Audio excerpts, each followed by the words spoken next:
Good morning সবাইকে। সবাই কেমন আছো অবশ্যই কমেন্টে জানিও। আমি তো খুব ভালো আছি।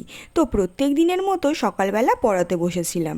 দেন পড়িয়ে উঠতে মা বললো একটু ফ্রিজটা পরিষ্কার করতে। তো ফ্রিজটা পরিষ্কার করেছিলাম। আর আজ তো লাঞ্চে অনেক কিছু ছিল।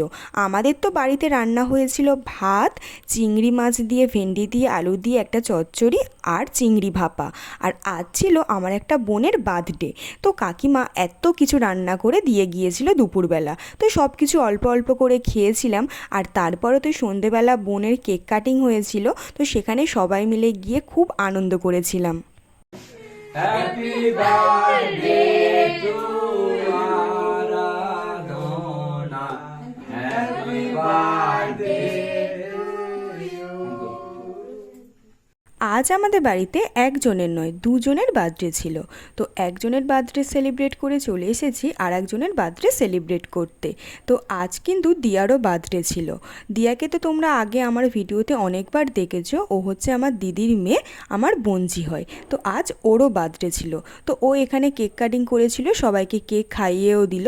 আর দেখো আজ কিন্তু আমার বাবুর দিদি ভাইয়ের বার্থডে, তাই ওর তো আনন্দের শেষই নেই। ও তো আনন্দে এখানে নাচ করতেই শুরু করে দিয়েছে। আর তারপরে তো এখানে বাচ্চা পার্টি খেতে বসে গেছে। আর বাবুকে দেখো কি সুন্দর একা একা বসে খাচ্ছে। দেখতে দেখতে বাবুটা কেন কত বড় হয়ে গেল।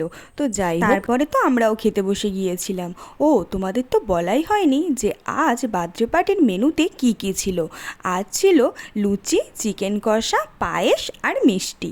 তো আজ ভিডিওটি এই পর্যন্ত। ভিডিওটি ভালো লাগলে একটা লাইক করে দিও।